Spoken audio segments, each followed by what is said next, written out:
নমস্কাৰ CT18 ষ্টুডিঅ'ত পৰস্মিতা গোস্বামী ভূমিকম্পই বিধ্বস্ত কৰিলে তুৰস্ক আৰু সিৰিয়াৰ কেইবাখনো চহৰ ধ্বংসস্তূপত পৰিণত হ'ল ৬,০০০ৰো অধিক অট্টালিকা ধ্বংসস্তূপৰ মাজত উদ্ধাৰকাৰী দলৰ অভিযান অব্যাহত আছে উদ্ধাৰ হৈছে প্ৰায় ৫,০০০ লোকৰ মৃতদেহ ধ্বংসলীলালৈ চাই বিশ্ব স্বাস্থ্য সংস্থাৰ আশংকা মৃত্যুৰ সংখ্যা ২০,০০০ৰ ঘৰ স্পৰ্শ কৰিব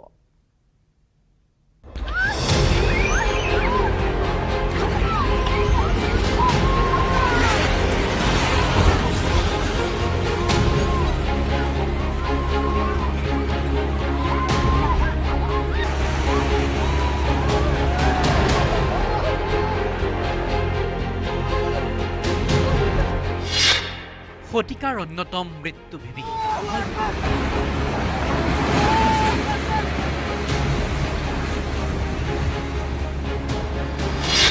ভূমিকম্পত বিধ্বস্ত তুৰস্ক সিৰিয়া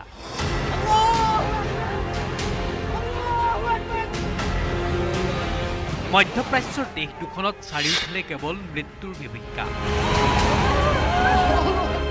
অট্টালিকাৰ ধ্বংসস্তূপ ৫,০০০ৰো অধিক লোকৰ মৃতদেহ উদ্ধাৰ বিশ্ব স্বাস্থ্য সংস্থাই প্ৰকাশ কৰিছে মৃত্যু হোৱা লোকৰ সংখ্যাই চুবগৈ ২০,০০০ৰ ঘৰ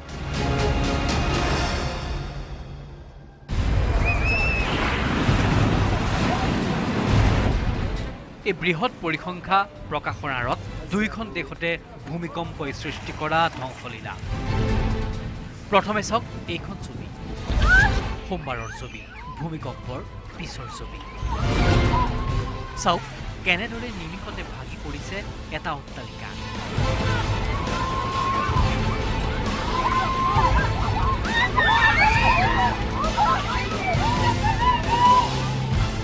এনে এটা অট্টালিকাত কিমান মানুহ থাকিব পাৰে এনেদৰে ভাগি পৰা এটা অট্টালিকাত সেই সময়ত থকা মানুহ কিমানজন জীৱন্তে উদ্ধাৰ সিৰিয়া তুৰস্কৰ ছবিখন এতিয়া এনেকুৱাই ভূমিকম্পৰ পিছত ভাগি পৰা অট্টালিকাৰ ধ্বংসস্তূপ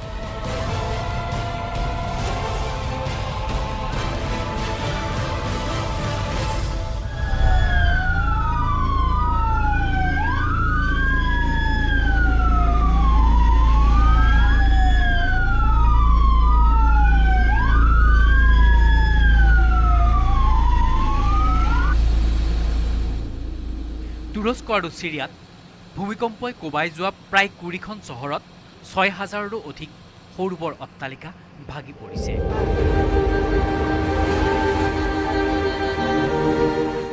ধ্বংসস্তূপত পৰিণত হৈছে চাৰিওফালে কেৱল ধ্বংসস্তূপ এয়া উত্তৰ সিৰিয়াৰ এলেপ্পোৰ ছবি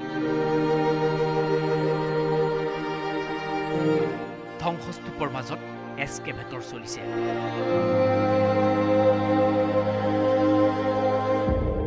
ধ্বংসস্তূপৰ মাজত মানুহৰ সন্ধান চলিছে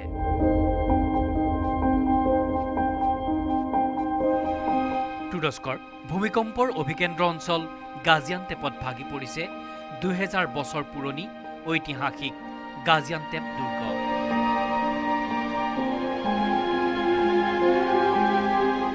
বিধ্বস্ত হৈ পৰিছে তুৰস্কৰ শক্তি আন্তঃগাঁথনি এয়া তুৰস্কৰ হাইটেই বিমানবন্দৰৰ দৃশ্য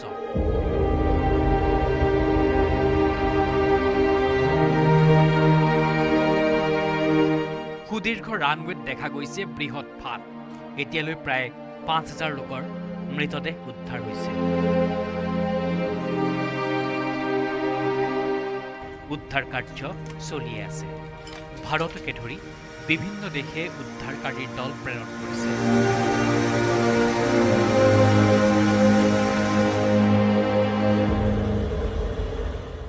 উদ্ধাৰ কাৰ্যৰ মাজতে পোহৰলৈ আহিছে ইখনৰ পিছত সিখন হৃদয় বিদাৰক ছবি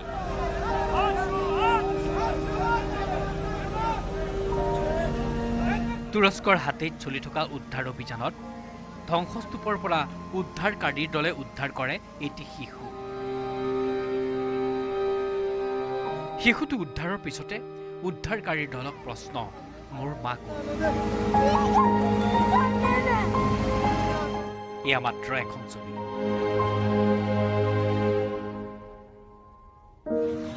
তুৰস্কৰ বিভিন্ন চহৰত এনে ছবি দেখা গৈছে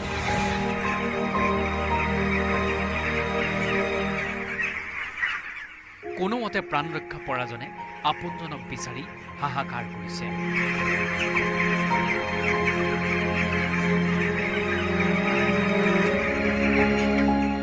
সোমবাৰে পুৱাৰে পৰা তিনিটাকৈ বৰ ভূমিকম্পই জোকাৰি যোৱাৰ পিছত 24 ঘণ্টাত সৰু বৰ প্ৰায় 150 কঁপনি অনুভূত হৈছে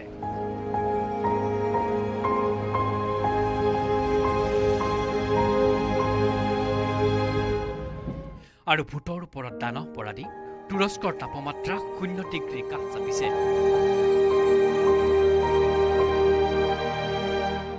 নিশা হাৰ কপোৱা শীতৰ মাজতো ধ্বংসস্তূপৰ মাজত উদ্ধাৰ অভিযান চলিছে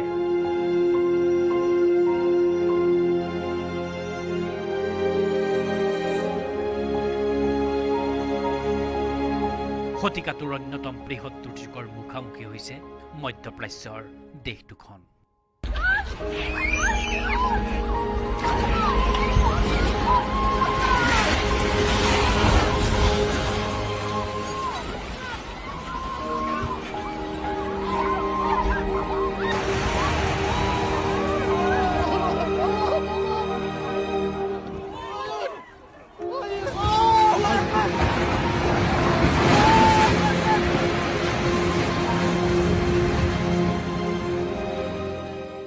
news desk report news 18 Assam north east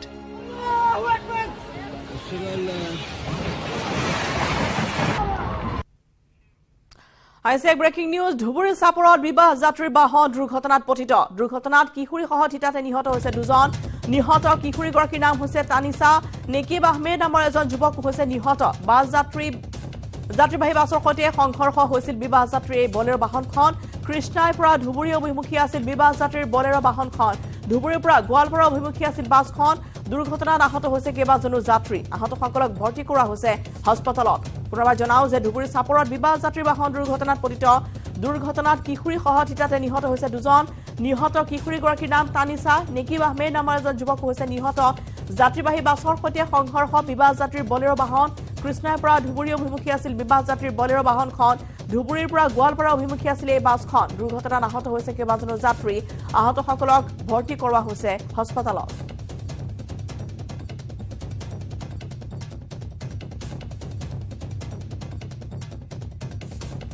Dhubri চাপৰত বিবাহ যাত্ৰীৰ বাহন দুৰ্ঘটনাত পতিত হৈছে আৰু ইতিমধ্যে আমি জনাইছো যে থিতাতে নিহত হৈছে দুগৰাকীকৈ যাত্ৰী এগৰাকী কিশোৰী নিহত হোৱাৰ লগতে এগৰাকী যুৱকো হৈছে নিহত কিশোৰীগৰাকী হৈছে তানিছা আৰু নিহত যুৱকজন হৈছে নেকিব আহমেদ যাত্ৰীবাহী বাছৰ সৈতে মুখামুখি সংঘৰ্ষ বিবাহ যাত্ৰীৰ বলেৰো বাহনখন দৃশ্য আমি দেখুৱাইছো য'ত কৃষ্ণাইৰ পৰা ধুবুৰী অভিমুখী আছিল এই বিবাহ যাত্ৰীৰ বলেৰো বাহনখন ধুবুৰীৰ পৰা গোৱালপাৰা অভিমুখী আছিল এই বাছখন আৰু দুৰ্ঘটনাত বহুকেইগৰাকী যাত্ৰী ইতিমধ্যে আঘাতপ্ৰাপ্ত হৈছে আহত যাত্ৰীসকলক বৰ্তমান হাস্পতালত ভৰ্তি কৰা হৈছে আৰু বলেৰো বাহনখনৰ আমি অৱস্থা দেখুৱাইছো কিমান এই ভয়ংকৰ আছিল এই দুৰ্ঘটনা দৃশ্য দেখিলে সহজে অনুমান হয় যে কেনেদৰে দুৰ্ঘটনাত পতিত হৈছে আৰু বাছৰ ভিতৰতে অৰ্থাৎ বলেৰো বাহনখনৰ ভিতৰতে এনেদৰে মৃত্যু সাৱটি লৈছে যুৱকজনে আমি দৃশ্য দেখুৱাইছো এখন বাছ আৰু এখন যাত্ৰীবাহী বাছ আছিল আৰু আনখন আছিল বলেৰো বাহন দুখনৰ মাজত এই সংঘৰ্ষ য'ত ইতিমধ্যে এগৰাকী কিশোৰী আৰু এগৰাকী যুৱক নিহত হৈছে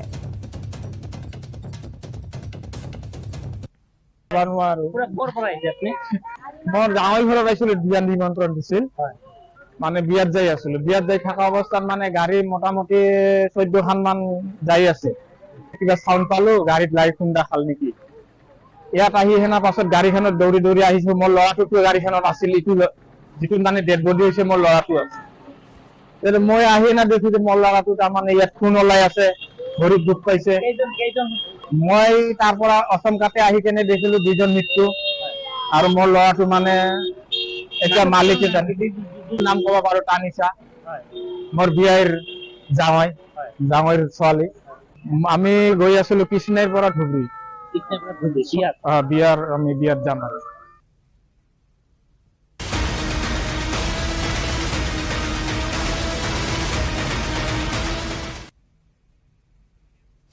আৰু বন বিভাগৰ ব্যৰ্থতাৰ অৱশেষত মৃত্যুক আঁকোৱালি ল'লে গোলাঘাটত বিগত 5টা দিনে জনাঞ্চলত সন্ত্ৰাসৰ সৃষ্টি কৰি অহা গড়টোৱে। আৰামপ্ৰিয় জাতি এটা আমাৰ অসমীয়া জাতি।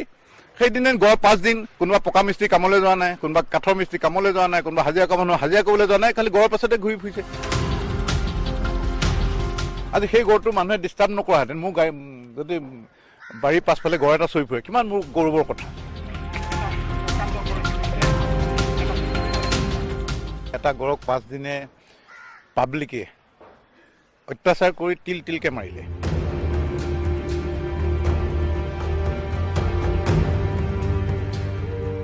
এসপ্তাহৰ ৰং তামাচা,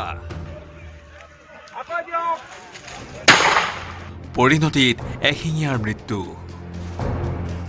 আজি লাষ্ট 5 দিন ধৰি তাৰ খেতি খুব বেছি আছিল। জীৱশ্ৰেষ্ঠ মানুহৰ মাজত সুৰক্ষিত নহয় বনৰ নিৰ্বোধ প্ৰাণী। তাকেই প্ৰমাণ হ'ল আকৌ এবাৰ। কাজিৰঙাৰ নিৰাপদ আৱাস এৰি মানুহৰ মাজলৈ অহা গড়জনীয়ে অৱশেষত মৃত্যুক সাৱটি ল'লে। অস্বাভাৱিক পৰিৱেশ আৰু মানৱসৃষ্ট উত্তেজনাৰ ফলতেই শ্বাসক্ৰিয়া বন্ধ হৈ মৃত্যুমুখত পৰিল কাজিৰঙাৰ পৰা ওলাই অহা গড়জনীয়ে। খুব দৌৰি মানুহ গৈ আছে সেইটো হিচাপত, সেইকাৰণে আমি ডে টাইমত ৰেষ্ট দিব খোজোঁ। গড়জনীক প্ৰথমে দেখা গৈছিল ডেৰগাঁৱৰ বেজপথাৰ অঞ্চলত। গড়জনীৰ মুক্ত বিচৰণে স্থানীয় লোকৰ মাজত ভয়ৰ জন্ম দিছিল। সেই ভয় নিতান্তই স্বাভাৱিক আছিল।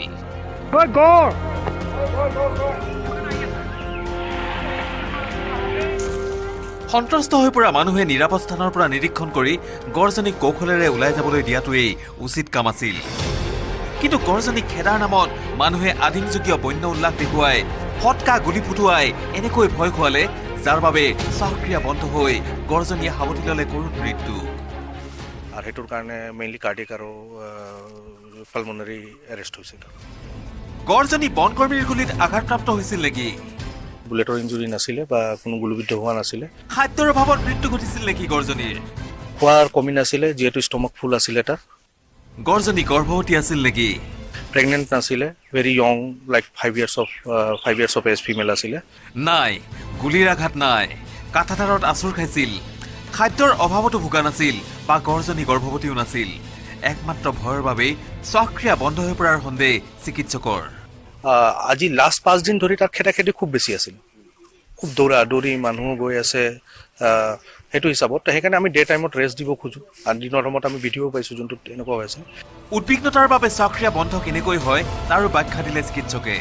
সেইটোৰ কাৰণে কি হয়, তাৰ কি কয় আপোনাৰ যোনটো মায়োগ্লবিন আছে তাতে বহুত মাত্ৰাত প্ৰডিউচ হয়, লেক্টিক এচিড প্ৰডিউচ হয় ডিউ টু এনাৰবিক ৰেছপিৰেশ্যন। সেইটোৰ কাৰণে কাৰ্ডিয়েক এৰেষ্ট হ'ব পাৰে, যোনটো আমি এতিয়ালৈকে প্ৰভিজনেলি ডায়েগন'জ কৰিছোঁ। ইফালে কাঁটাতাৰৰ আচুৰত আঘাতপ্ৰাপ্ত গড়জনীৰ দেহৰ ঘাট মাখিয়ে কণী পাৰি গেলাই পেলাইছিল, কিন্তু হ'লেও সেয়া মৃত্যুৰ কাৰণ নাছিল বুলিও সদৰি কৰিলে চিকিৎসকে। এটলিষ্ট 6-7 days আগতে তাতে বোধে কাটমাৰ্ক বা কিবা এটা আছিলে, য'ত মেগট হৈ গ'ল, মাখিৰ পোৱালি হৈ গ'ল, মাখিয়ে কণী দি দিলে, তাৰপিছত মেগট হৈ গ'ল, মেগটে অলপমান মাংস খাইছিলে তাতে। কিন্তু সেইটো এটা চেপ্টিচিমিয়া কৰাৰ কণ্ডিশ্যন হয় যে খুব এটা ডাঙৰ নাছিলে। গড়জনীৰ মৃত শৰীৰৰ ইতিমধ্যে মৰণোত্তৰ পৰীক্ষা কৰোৱা হৈছে। মৰণোত্তৰ পৰীক্ষাৰ প্ৰতিবেদনত আহিব গড়জনীৰ মৃত্যুৰ প্ৰকৃত কাৰণ। কিন্তু হ'লেও গড়জনীৰ মৃত্যুৱে উদ্বিগ্ন কৰি তুলিছে প্ৰকৃতিপ্ৰেমীসকলক। কিন্তু আমিতো মানুহ, আমি আঁতৰৰ পৰাই তাক পৰ্যবেক্ষণ কৰা হ'লেও হ'লহেঁতেন। অকল গড়ৰ ক্ষেত্ৰতে নহয়, গোলাঘাট জিলাত সাম্প্ৰতিক সময়ত হাতীৰ এটা সাংঘাতিক এটা সমস্যা চলি আছে। একেই, হাতীও চাহ বাগানত চৰি থাকিব, আমাৰ মানুহে হাতীটোক চোৱাৰ নামত হাই উৰুমি কৰি হাতীটোক ব্যতিব্যস্ত কৰি দিলে। ইফালে গড়জনীৰ মৃত্যুৰ বাবে প্ৰশাসন আৰু বন বিভাগকো জগৰীয়া কৰিছে বিভিন্নজনে। জিলা প্ৰশাসনে অকল ৰাতিপুৱা 5:30 পৰা গধূলি 5:30লৈকে ৰাতি 5:30 পৰা ৰাতিপুৱা 5:30লৈকে দিলে খাদ্যায়ন। সেইটো কোনো অৰ্থ নাথাকিল। সেই খাদ্যায়নত গড় এনেও নেদেখা হয়, মানুহ গুচি যায়গৈ। দিনটো খোলা দিয়ে, দিনটো মানুহৰ কাম বন নাথাকি আমাৰ গড়ৰ পিছতে হাজাৰ মানুহ গড়ৰ পাছতে ঘূৰি ফুৰিলে। কাজিৰঙাৰ পৰা বিতুপন বৰাৰ সহযোগত bureau report, news 18 Assam north east.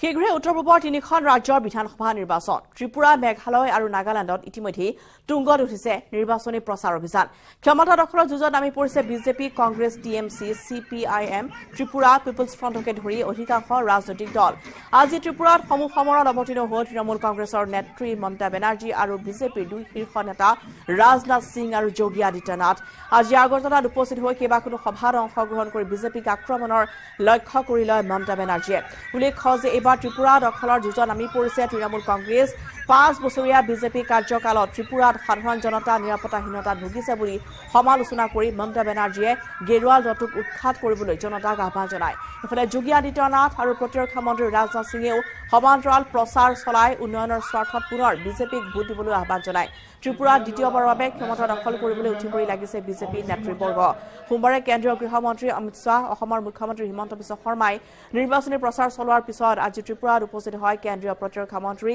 Rajnath Singh আৰু উত্তৰ প্ৰদেশৰ মুখ্যমন্ত্ৰী যোগী আদিত্যনাথ চিন্তাধারা আলাদা হতে পারে কিন্তু আমাদের সবার উদ্দেশ্য একটা এবং अब सारी यह सुविधा हो जाने के कारण रेल की भी सुविधा हो गई हवाई जहाज की भी सुविधा हो गई अब यहाँ का माल यदि हम बाहर भी ले जाना चाहते हैं तो हम ले जा सकते हैं इतना ही नहीं अब तो इंटरनेशनल हाईवे भी बन रहे हैं रंगून और बैंकॉक से पूरे नॉर्थ ईस्ट को जोड़ा जा रहा है अब तो त्रिपुरा में और नॉर्थ ईस्ट में कोई सामान पैदा होगा उसको यदि आप बेचना चाहते हैं तो केवल आप त्रिपुरा में ही नहीं बेचेंगे जरूरत होगी कि रंगून और बैंकॉक थाईलैंड तक ले जाने का काम आप करेंगे मेरे बहनों भाइयों यह व्यवस्था हमारी सरकार कर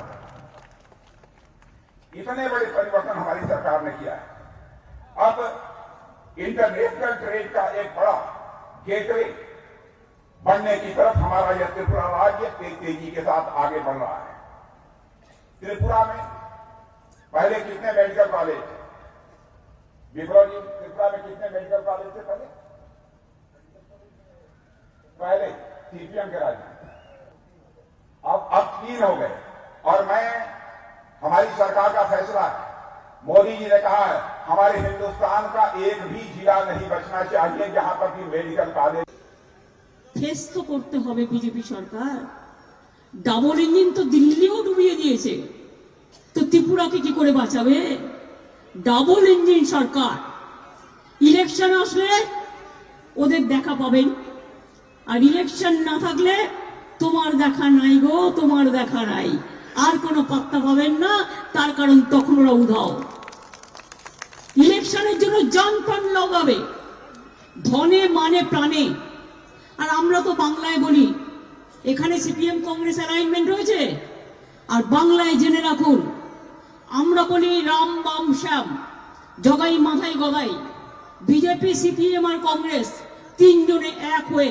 আমাদের বিরুদ্ধে লড়াই করে আমাদের বিরুদ্ধে প্রার্থী দেয় লজ্জা করে না ত্রিপুরায় একরকম রাজনীতি আর বাংলায় আরেক রকম রাজনীতি তোমরা তো ছিলে ক্ষমতায় সিপিএম এর বন্ধুরা তোমরা তো ছিলে বছরের পর বছর কোন কাজটি করেছো কংগ্রেসের বন্ধুদের জিজ্ঞেস করি ওদের মধ্যে 2-1 জন আছে 4 বছর ক্ষমতায় থাকার জন্য সে দল পাল্টায় আবার যেই ইলেকশন এসে যায় আবার তখন আবার দল পাল্টায় কারণ তাকে চিরদিন ক্ষমতায় থাকতে হবে সুধীরদারা আগে ছিলেন তখন আসতাম ৰাজ্যত পুনৰ এনকাউণ্টাৰ ঘটনা এবাৰ বৰপেটা ৰোডৰ মাজগাঁৱত গৰজি উঠিল আৰক্ষীৰ মাৰণাস্ত্ৰ আৰক্ষীৰ গুলীত এজন আহত হোৱাৰ বিপৰীতে আটক কৰা হৈছে 2জনক পুনৰ এনকাউণ্টাৰ এইবাৰো টাৰ্গেট ড্ৰাগছ পেডলাৰ এজন গুলীবিদ্ধ 2জনক আটক 31 জানুৱাৰীৰ সন্ধিয়া দবকাৰ কেঞ্জি বজাৰৰ পাছত বৰপেটা ৰোডৰ মাজগাঁৱত গৰজি উঠিল আৰক্ষীৰ পিষ্টল দবকাৰ দৰে বৰপেটা ৰোডতো আৰক্ষীৰ গুলীত বিদ্ধ হ'ল এটা ড্ৰাগছ পেডলাৰ গুলীবিদ্ধ পেডলাৰটোৰ নাম বিছা মিয়া বিছাৰ সৈতে ইন্নুছ আলী আৰু বিল্লাল হুছেইন নামৰ আন 2 পেডলাৰক গ্ৰেপ্তাৰ কৰি আৰক্ষীয়ে জব্দ কৰিলে ভোজন পৰিমাণৰ ক্ৰিষ্টেল মেথ এম্বুজ কৰি থকা সময়তে তেওঁলোকক ছিগনেল দিওঁতে তেওঁলোকে আমাৰ পুলিচৰ ছিগনেল নামানি পেলাই পলাই যাবলৈ চেষ্টা কৰিছিলে আৰু পিছত গৈ তেখেতসকলক কৰায়ত্ব কৰা তাৰ মাজতে এজন একিউজে এজন বিছা মিয়া তেওঁ আমাৰ পুলিচৰ পাৰ্টিক এটেক কৰি পেলাই পলাব চেষ্টা কৰিছিলে আৰু এখন লৈ পেলাই তেতিয়া নিজৰ আত্মৰক্ষাৰ কাৰণে গুলী চলাব লগা হয়। 1 কিলোগ্ৰামত 5 কোটি টকা মূল্যৰ ক্ৰিষ্টেল মেথ জব্দ হোৱা ঘটনাত চিন্তিত খোদ অসম আৰক্ষী। যিখিনি ড্ৰাগছ ৰিকভাৰ কৰা হৈছে সেইখিনি ক্ৰিষ্টেল মেথ বুলি কয়। আই থিংক এইটো ফৰ দ্য ফাৰ্ষ্ট টাইম আমাৰ ইয়াতে এইটো ৰিকভাৰ হৈছে আৰু খুব কষ্টলি ড্ৰাগছ এইটো। ইণ্টাৰনেশ্যনেল মাৰ্কেটত প্ৰায় 1 কেজিত প্ৰায় প্লাছ 5 crore মান পায়। তো গতিকে আমাৰ যিখিনি এতিয়া ৰিকভাৰ হৈছে সেইখিনি ভেলু more than 20 lakhs। বাক্সাত এই ক্ৰিষ্টেল মেথৰ অৱস্থিতিৰ কথা পূৰ্বেই গম পাই বেহু ৰচিলে গোবৰ্ধনা আৰক্ষীয়ে। এসময়ত আৰক্ষীৰ বেহুত সোমাল 2খন গাড়ী। 20 লাখ টকাৰ ক্ৰিষ্টেল মেথ জব্দ কৰি গাড়ী দুখনৰ পৰা আৰক্ষীয়ে গ্ৰেপ্তাৰ কৰিলে বিছা মিয়াৰ লগতে ইন্নুছ আলী আৰু বিল্লাল হুছেইনক। কিন্তু গ্ৰেপ্তাৰৰ পাছত আৰক্ষীক প্ৰহাৰ কৰি পলোৱাৰ চেষ্টা কৰোঁতেই বিছা মিয়ালৈ বাধ্য হৈ গুলী চলোৱাৰ ভাষ্য বাক্সা আৰক্ষীৰ। 2খন গাড়ী পোৱা গৈছে, এখন বলেনো কাৰ আৰু এখন ৱাৰ্ণাৰ কাৰ। ভাৰনাখনত প্ৰেছ লিখা আছে স্যাৰ, পিছপিনে ভাৰনাখনত চাই নহয় কি লিখা আছে গোটেইবিলাক চালে গম পাম। এটাক এনকাউণ্টাৰ কৰাৰ লগতে মুঠ 3টা ড্ৰাগছ পেডলাৰক গ্ৰেপ্তাৰ কৰি আৰক্ষীয়ে ক্ৰিষ্টেল মেথ, হেৰইন আৰু ব্ৰাউন চুগাৰৰ লগতে জব্দ কৰিছে 2খন গাড়ী আৰু 21খন ATM কাৰ্ড। আমেৰিকাৰ দৰে দেশত সুলভ ক্ৰিষ্টেল মেথ বাক্সা জিলালৈ অনা অপৰাধীৰ মূল চক্ৰটোৰ সন্ধান উলিয়াবলৈ এতিয়া অভিযান চলাইছে আৰক্ষীয়ে। বৰপেটা ৰোডৰ পৰা ধনজিৎ দাসৰ report, news 18 Assam north east. এটা বান্দৰ মৃত্যুত শোকস্তব্ধ হৈ পৰিছে জীৱশ্ৰেষ্ঠ। ধূপ দ্বীপ জ্বলাই মৃত বান্দৰটোক শ্ৰদ্ধাঞ্জলি জনালে স্থানীয় ৰাইজে। কিন্তু ক'ত এই ঘটনা চাওঁ আহক।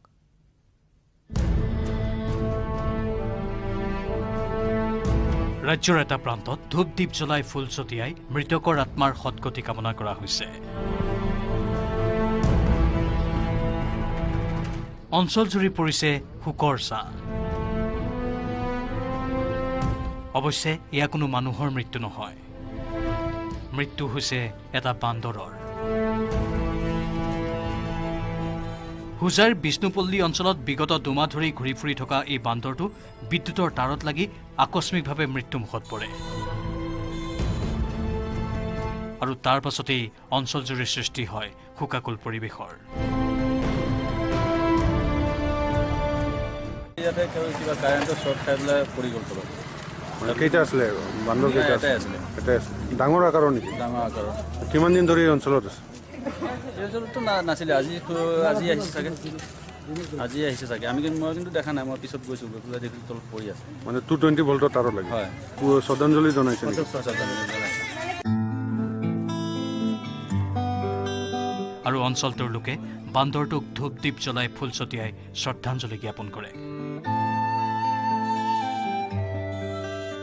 কিন্তু ইয়াৰ পূৰ্বে মৃত বান্দৰটোক উদ্ধাৰৰ বাবে বন বিভাগক অৱগত কৰা হৈছিল যদিও বন বিভাগে গুৰুত্ব নিদিয়ে আৰু অভিযোগ উত্থাপন হৈছে।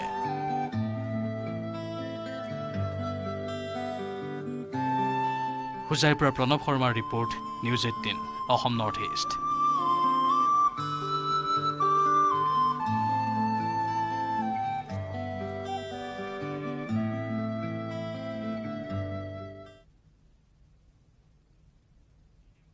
আৰু ইফালে ভূমিকম্প বিধ্বস্ত কৰি তুৰস্কৰ চিৰিয়াৰ অৱৰ্ণনীয় পৰিস্থিতিৰ সৃষ্টি হৈছে। প্ৰায় 6000 অট্টালিকা ভাগি চাৰিওফালে কেৱল ধ্বংসস্তূপৰ মাজতে উদ্ধাৰ অভিযান চলি আছে। তুৰস্ক চিৰিয়াত উদ্ধাৰ কাৰ্য চলাবলৈ এতিয়া ভাৰতৰ লগতে বিভিন্ন দেশে উদ্ধাৰকাৰী দল প্ৰেৰণ কৰিছে।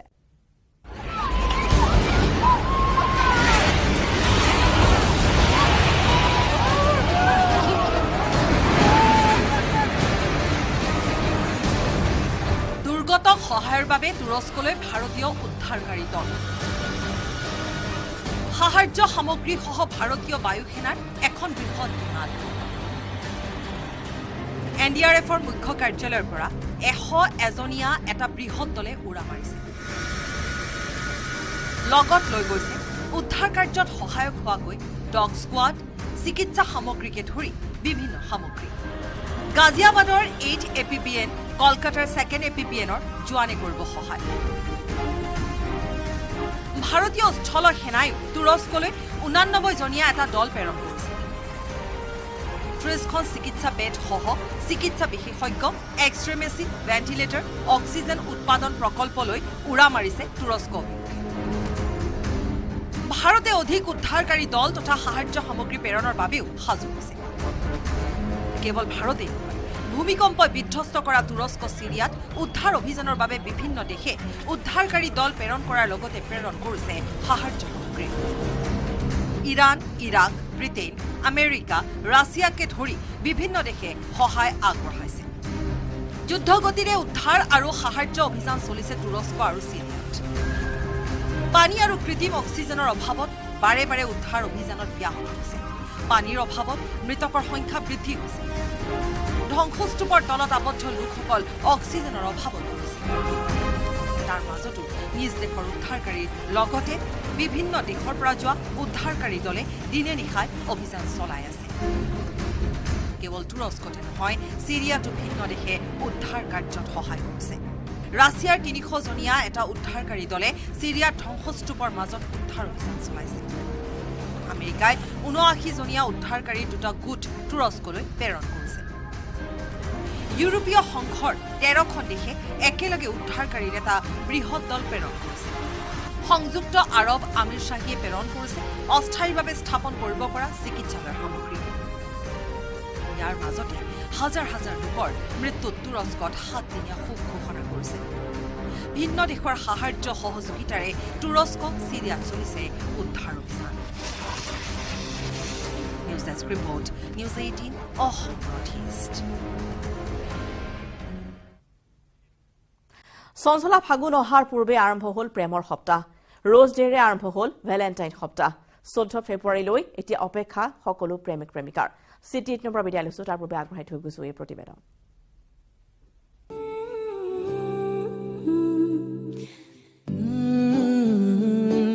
আৰম্ভ হ'ল প্ৰেমৰ সপ্তাহ ফেব্ৰুৱাৰী মাহটো প্ৰেমৰ মাহ হিচাপে ধৰা হয় এই মাহৰ 7 তাৰিখৰ পৰা 14 তাৰিখলৈ নিজৰ প্ৰিয়জনক মৰম ভালপোৱা ব্যক্ত কৰে প্ৰেমিক প্ৰেমিকাসকলে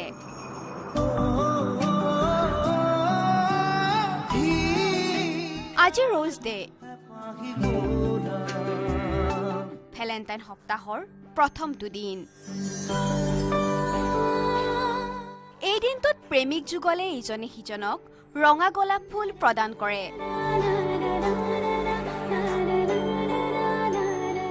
প্ৰত্যেক বছৰে প্ৰেমিক যুগলে 7 দিনীয়াকৈ উদযাপন কৰে ভেলেণ্টাইন ডে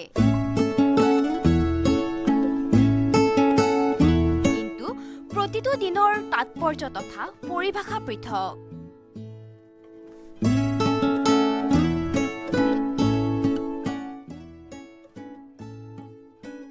প্ৰেমৰ দিৱস হিচাপে পালন কৰা ভেলেণ্টাইন ডে আচলতে চেণ্ট ভেলেণ্টাইন নামৰ এজন ৰোমান সাধুৰ মৃত্যুবাৰ্ষিকী হিচাপে পালন কৰা হয় ইয়াৰ সৈতে কিছুমান ৰোমৰ লোকৰ কাহিনীও জড়িত হৈ আছে এই দিনটো প্ৰেম আৰু ৰোমাঞ্চৰ বাবে উৎসৰ্গিত এই সুন্দৰ দিনটো সাধুজনৰ নামত উদযাপন কৰা হয় আৰু এই উদযাপনবোৰ গোটেই সপ্তাহ ধৰি চলি থাকে উদযাপন কৰিব পাৰো